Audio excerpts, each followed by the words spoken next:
The Russians were looking for scapegoats, and the Jews of Eastern Europe fitted the bill. They didn't look Russian, and their language, Yiddish, sounded suspiciously like German.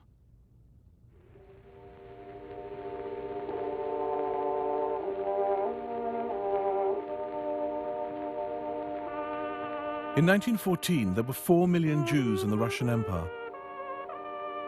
Battered by pogroms and denied rights allowed the Tsar's other minorities, Jews were forced to live in specified areas, known as the Pale of Settlement.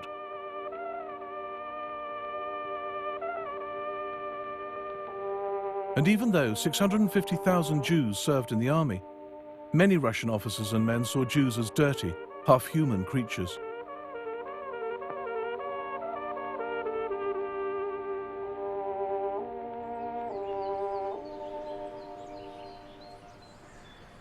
First of April 1915. The Ruskies make fun of the Jews, saying they can munch their matzos for now. But when Passover's finished, they'll sort them out. Send them to Siberia.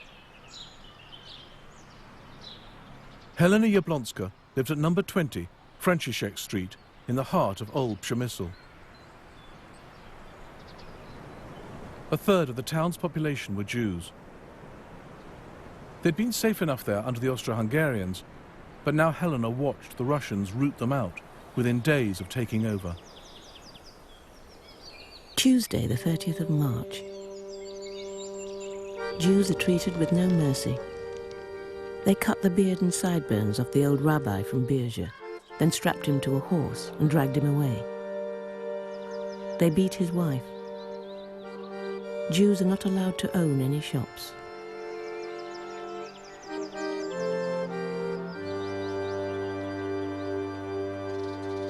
Saturday, the 17th of April. The Cossacks waited till the Jews went off to pray, then set upon them with whips, taking them from synagogues, streets and doorsteps. Many hundreds of Jews. What'll they do with them? Some of the older, weaker ones couldn't keep up and were whipped. The roundup will go on till they've caught the lot. Such lamenting and despair. Some hide in cellars, but the Russians will find them. No one knows how many Jews were killed in Eastern Europe during the First World War. 600,000 were uprooted, of whom 200,000 never returned home.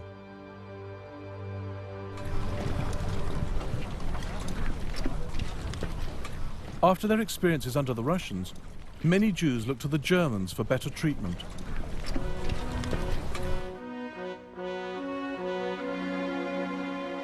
German officers entered the main Jewish street of Mlawa, north of Warsaw. The Germans tried to win the support of Jews in Eastern Europe by promising them liberation from the Russian yoke. Meanwhile, the assimilated Jews of Germany showed their patriotism by joining up. Emma and Fritz Schlesinger see their friend Ludwig Bornstein off to the front, one of 100,000 Jews who fought for the Kaiser. German Jewish soldiers mark Hanukkah, the Festival of Lights, in 1916. 12,000 were killed in the war. Nearly 30,000 received decorations.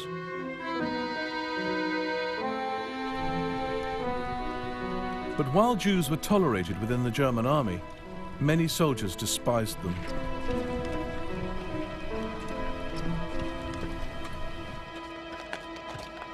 Ernst Nopper passed columns of refugees, forced out of their homes by the Russians, are now returning. I couldn't bear to watch as a Polish family struggled on foot while the entire lazy Jewish population travelled on carts. I hauled a Jew off and gave his arse a good kicking before making the 3 Poles with all their baggage climb up onto the cart. I let everyone know that I would have all the Jews shot if they didn't let the Poles continue on their journey. The breakthrough continued through the summer. This was the greatest victory of the Central Powers in the war, seizing present-day Poland, Lithuania, parts of Belarus, and the Ukraine.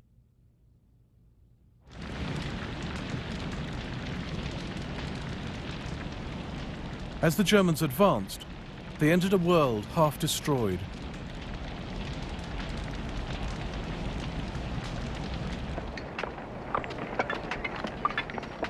German troops convert Russian railway lines to the narrower German gauge.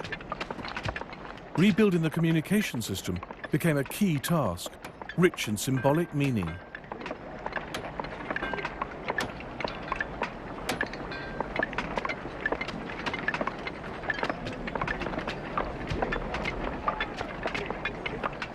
Germany aimed to recast Poland as an independent state, but under her wing. Advancing troops saw themselves as bringing civilizing order and discipline. That which seemed forever lost was created anew by the German battalions of Kultur. The German spirit blows through the poor land, and new life rises up out of the ruins.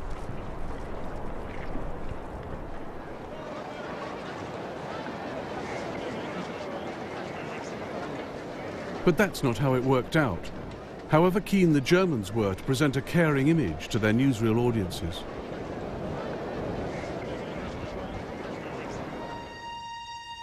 American woman Laura de Turchanovich lived in the occupied town of Suwałki near the Lithuanian border.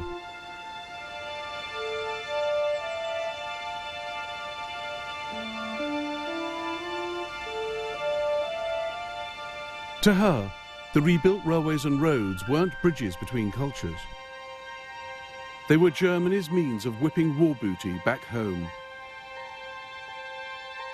Furniture was carted daily to East Prussia.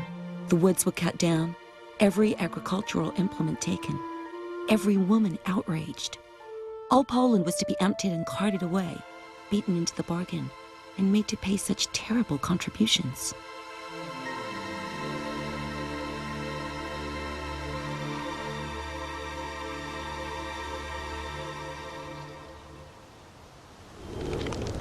Faced with a chronic labor shortage, and with little love for Slav or Russian, the German army began transporting men to the west for forced labor.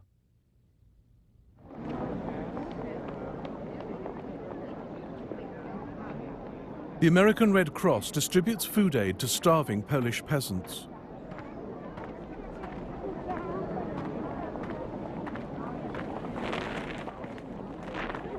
Reluctant to feed conquered populations, the German army became increasingly obsessed with cataloguing them.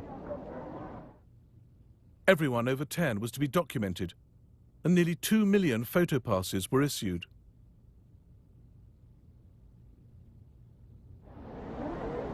The Germans also began to view the East as a place of disease and started large-scale disinfecting programs. On the 17th of October 1915, the German field medical commander ordered that all railway crossings on the eastern border be sealed off.